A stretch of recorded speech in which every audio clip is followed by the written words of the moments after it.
thank you all for letting us sit up here today.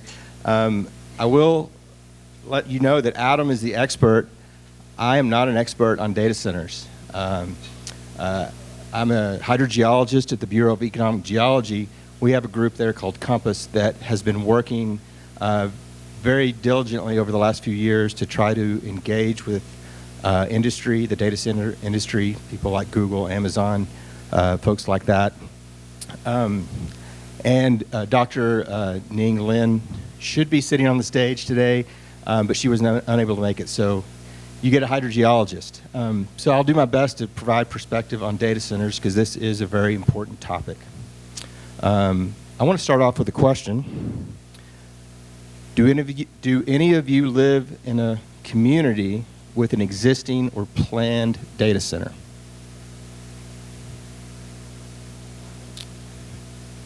Are those all here in West Texas, or are there some throughout? Central Texas? El Paso? North Texas? They're everywhere, right? And they're going to be even in more places. There are 3 large planned data centers in Pecos, Presidio, and El Paso. Adam, do you know a little bit more about those? Y'all hear me? Oh, there we go. So first of all, I'm not an expert in data centers, but I'm a hobbyist, and I've become sort of an expert for my clients over the last 6 months to a year. So happy that we're trying to keep this informational and very unbiased. I also recognize that we are standing between you guys and a nice, cool, refreshing glass of ranch water, so we'll try to keep this brief. But we'll start with the elephant in the room here, and that is the fact that there have been some major announcements here in West Texas over the last 6 months even of data centers planned to come out into West Texas. It's an interesting inflection point in Texas because if you're not aware, United States has 40% of the data centers in the world, and Texas has 10% of those, so we have 4% of the data centers in the entire world. And zoom in even more, West Texas, as we'll see in a second, is targeted pretty heavily because of the energy resources that exist out here. That just explains all these recent announcements that you probably have heard about. Thank you to Christy and whoever was sending her these announcements. She was kept them coming our way pretty heavily. Marcus, do you want to have anything to add about the announcements? Any tidbits? I don't think so. Okay. So one other elephant in the room, right, is that data centers have a PR problem, and more particularly, they have a transparency problem. For every announcement you hear about a new data center, you'll probably hear 3 or 4 news articles about the public engagement feedback that they're getting from the communities not being heard. And Microsoft and a few others have addressed that with what they're calling Microsoft is calling it a community-driven AI plan. It goes a little bit of ways towards resolving the issue, mostly financial. They don't really address the water issues. So that's still a concern that we need to keep our eyes on for sure. I'll hand it off to Marcus. So I'm not going to read all of these stats that are up here about data centers. Instead, I'm going to ask a few questions. How many of you use smartphones? Show your hands. How many of you don't use smartphones? Right, so I thought, no, nobody. Right? Do any of you use Google? Okay. Does anybody shop on Amazon? Right. My point is, our society has evolved to the point where we are dependent on big data. Almost everything that we do. Getting your parking pass here, right? Just everything that we do is dependent on big data, and so we have to find solutions. Water is one of the components, and we'll talk about this a little bit later, that is required for both the direct and the indirect production of these data centers. So the indirect use of water is the water that's used in power generation. And then the direct use is what's used for cooling. And so we need to kind of look at those things separately when we're talking about the water issues with the data centers. Adam? So just a few other stats to throw at you. Sorry if you can't read, particularly in the back. But just some other more AI-focused stats to keep in mind. I'll do a show of hands here. How many of y'all have used artificial intelligence model ever? Okay, keep those hands up. How about monthly basis? Keep your hands up. Okay, daily users, power users. Okay, no shame here. So yeah. Keep in mind though, data centers are not just for AI. There are training data centers that make sure the model is performing the way it needs to, but there's also just data centers for Amazon purchases and other things. So that's the vast majority of data centers, to be honest. All right, this is a study that BEG did. I'm going to let Marcus give you a little overview. Right, so this is a slide provided by Compass, the research group at the BEG that's been working with the data centers. And so this is a map showing various layers that are used in the analysis to determine what parts of the state are more or less suitable for data centers. Now, there are a lot of layers you can see on the right. It's hard to read. But the ones shown here are energy hazards, the location of fiber optic lines, where there is labor force, those types of issues. What's not included on this specific map is water use. And so I mentioned that Compass has been working for some time on this. They're really just starting to, the water issue is really just starting to come to a head. Not only with our research group, just yesterday, I was giving some testimony to our House of Representatives, and one of the topics that came up in the hearing was data centers. Our leaders recognize that this is a big issue, and we have to figure out how water fits into this analysis too, because the industry really are pretty oblivious to the water issues in Texas. They think that there's just water wherever they want to go. So we have to figure out how we balance not only where they go, but how much water they're going to use. And so, you know, the data centers are just another industry.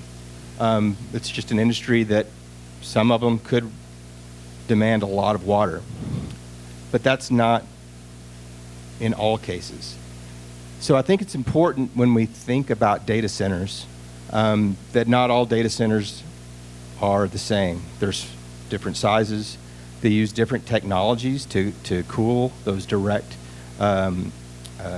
uses of water are highly variable. There are some techniques that they can use to cool their servers that don't require much water at all, whether it's a closed loop system or an air cooled advective system.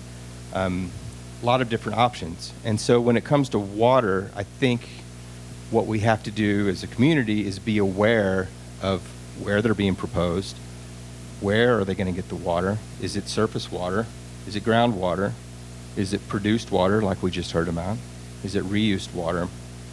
And is there enough there to do that? And we have to look at it in a realistic fashion. You know, here in Texas, we've been dealing with a water crisis for a long time. And this is really just a new layer that 2 or 3 years ago, we didn't really realize it was here.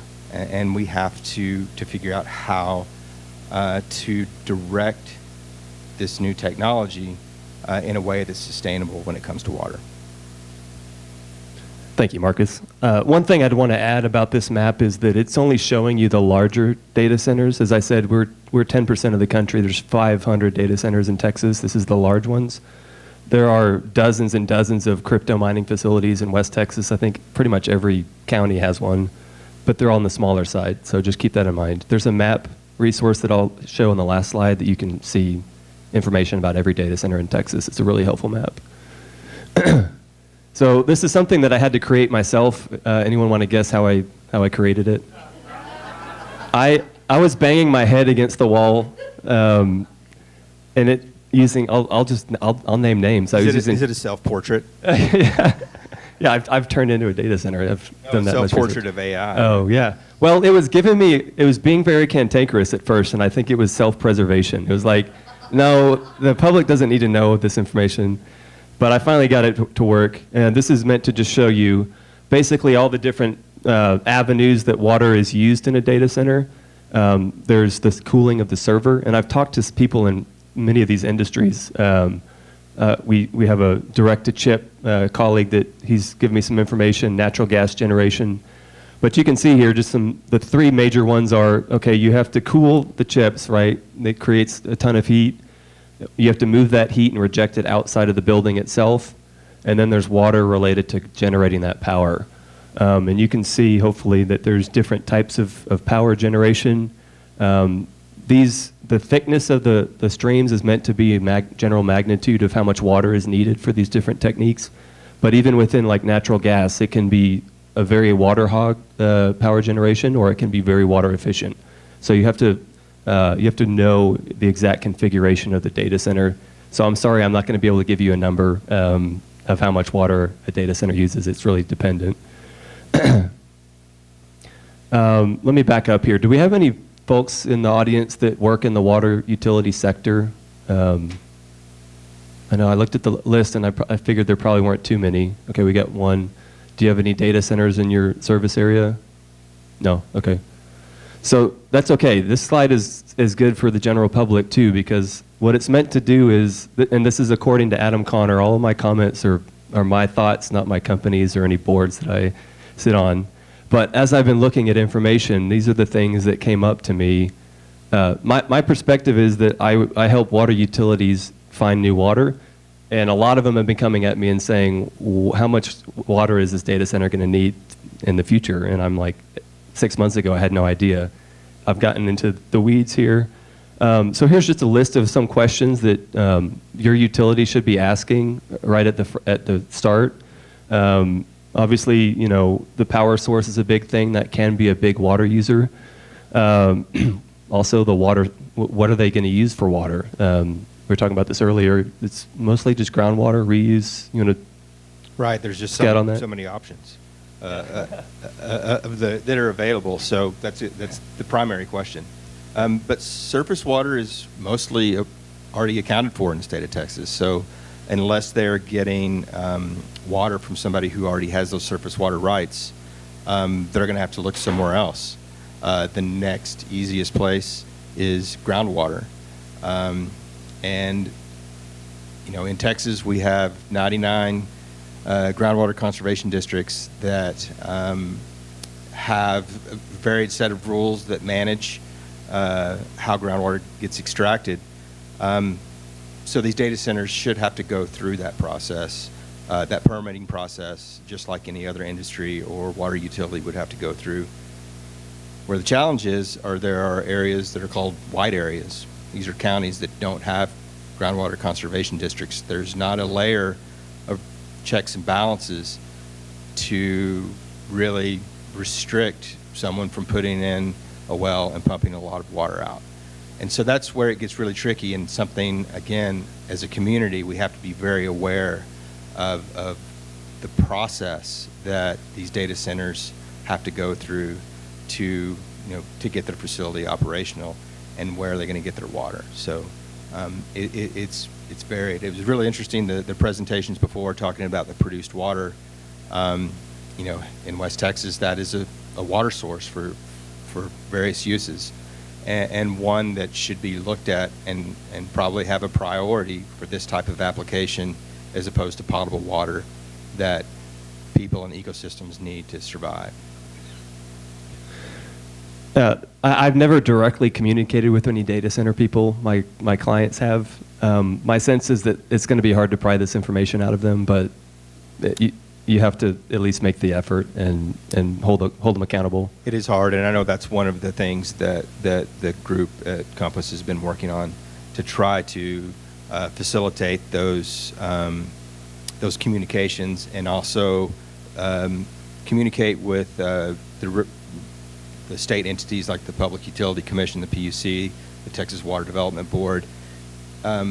This is new to everybody, not just you here in the room and people in West Texas. This is something that the state of Texas is having to kind of learn on the fly. And so the challenge is that this is all happening really fast. So I encourage everyone to stay engaged with the next legislative session, certainly, because it will be a hot topic. So I think this is our last slide. Just a little bit, a few other, again, the world according to Adam Connor, some guidance for, if you get further along in your discussions with the data center, what are some things that you should consider at least requiring of them? And I think that utilities have more leverage than they think that they do. Most of these requests are a drop in the bucket for capital expenditures. You just have to ask. But obviously, reporting water usage once it's in operation, that's public information, assuming that they're buying the water from the utility. That's just a best practice, though. As I said earlier, Microsoft just announced that they're going to pay their fair share of electric costs. I don't think they went so far as water infrastructure, but that would be something you'd want to require. And using closed loop, if it's a larger data center, that's kind of, you have to use that. Air cooling is not going to be able to get the heat off of the chips well enough. But yeah, you got to make these requests, and these are all things that can help reduce the burden of local water consumption in your communities. So with that, I wanted to just point out that there's a few resources here if you want to, the white paper that Marcus and his team have put together. We didn't mention it, but HARC did a pretty good white paper that you could download here. There's that Baxtel map that I was telling you about that you can look up every single data center in the U.S., click on it and figure out who owns it, how much megawatts it's using, things like that. I also want to just recognize, I think the Development Board and PUC are making some efforts in contacting data centers and getting some reports from them. I wanted to make sure that they're given their recognition as well. Marcus, do you have any closing thoughts? I think I have one closing thought when it comes to this. So I think we all know that our society is going to require these types of facilities wherever they are. It's likely that there's going to be one near you coming soon. So how do we deal with that? Is there a way that we can pull some positive out of it? Some of you may know my real boss, my wife, Robin, who works with Adam in the One Water world. And she mentioned to me the other day at a meeting that recently in the city of Tucson, Arizona, a large data center was going in and was working very closely with staff at the city level, and came up actually with a mechanism where the data center was going to fund $1 billion reuse facility. Right? That's a big investment. That wasn't really clearly communicated to the city council. All the context, the city council just saw all the negative, and they said, no, we're not going to allow this data center in our community. So they said, okay. They just went outside of the city's jurisdiction, drilled wells, and are pumping the hell out of the groundwater. So that's a loss for the community because they didn't engage, they didn't listen. So I think we should learn. We should try to engage and have sensible dialogue with the regulators, with the state, with the industry. This is West Texas. You guys are used to this stuff. That's just the way you live out here. So, take this as an opportunity. How can you turn it into a positive that would provide benefits to your community and your way of living in West Texas? Do we have time for questions? I don't know what time We do. Okay. So I have several questions. I have several questions. One is, and this is silly, everyone here is going to laugh, but why pick a state with no water or very little water to set these data centers up? Probably you're going to say cheap land, but it just doesn't make sense to me. Now, yes, if you can use brackish water, desaled water, or, produced water, as long as you don't take it away from the Pecos River, I can see that. But the other problem is the infrastructure, the transmission lines crossing through the hill country, through wild, beautiful country, fragmenting further our state. And you have to put in, right now there are 3 gigantic ones planned, and we're all very upset about it because it's going through wild country that we're all trying to preserve with conservation easements. So that's another problem with these data centers that's concerning probably to everybody, not just the water usage, which is the biggest concern for Texas.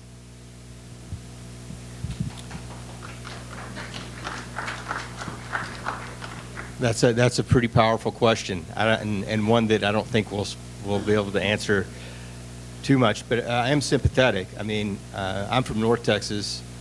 About 15 years ago, we had a big CREZ line, 485 kV, come right through our ranch. Beautiful view, it's gone. Unfortunately, the growth has these projects, and they are tough to fight, but you have to fight. So your question about why data centers come into Texas, I think we showed the map with the different layers of the different factors. There's also our state government sees this as revenue, right? So there are a lot of factors that go into that. The water issue is really just coming to light, and people are just becoming aware that this could potentially, take what little water is left and use it up very rapidly. That's why we have to be diligent and make sure that we do this in a smart way. Adam? Ditto.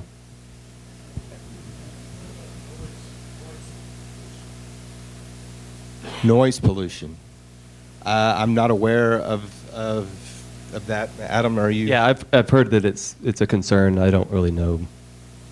It's one of the list of concerns that are brought up. But I think water is usually the top of the list. I know we've got a mic over here and then maybe one more if we have time. Yes, sir. Yes. I'm just, I'm over here from El Paso, and Meta has just announced that they're switching the energy source that they sold city council on, which was solar. And they're now announcing that they want a huge gas generating plant so that they can produce enough power, but that isn't what we bought. We bought a solar plant, and so watch out for the bait and switch. Yeah, if y'all didn't hear it, he just mentioned that the El Paso Meta data center originally said they were going to use solar, which is very low water usage, and now they're moving to natural gas, which can be low water, but depends. I think we have hers in first, and then I'd be happy to talk with you after if we don't get time, though. Hi, y'all. In Central Texas, we're struggling with some really interesting governance problems around data centers, wherein local city officials feel as if it's not their responsibility to make a decision, and there are regulators that will swoop in. But when you call the regulators, they have no idea what to do. So there's this idea that there's a TCEQ at the top, or an ERCOT at the top, or a groundwater conservation district at the top that feels empowered. However, we also have special utility districts afraid of being sued to death, groundwater districts afraid of being sued to death, and cities now afraid of being sued to death for discrimination lawsuits because they're working with some green developers but not others. So we're in a unique positionality now where every party is making a decision about whether or not they will be sued. And I've never really seen anything like it. I'm sort of wondering, who do you think is going to be the regulatory authority to swoop in? Or is there a different way to permit water, or maybe class kinds of permits around end use? Very, yeah, that's the lawsuit angle I had never thought of. But there are, I don't know if this fully answers your question, but there are countries and I think other states that have permitted locations where you can build data centers. So maybe that could be a solution where the community or the state or the country all decides this is a water-rich area. This is where we want to put our data centers. That could be a potential solution. Yeah. I think that's certainly an approach. As we mentioned before, the state is really just starting to kind of look at these from a standpoint of how to optimize the data centers. We realize that they're coming in. So are there areas that would be preferential? So Adam mentioned the PUC and the Water Development Board are really just now starting to communicate with each other and figure out how to set that framework. But, at the end of the day, when it comes to groundwater at least, it's the groundwater conservation districts that are going to be the last line of defense, I think, to protect the water that's in the ground. Well, thank you all for your attention. Thank you so much.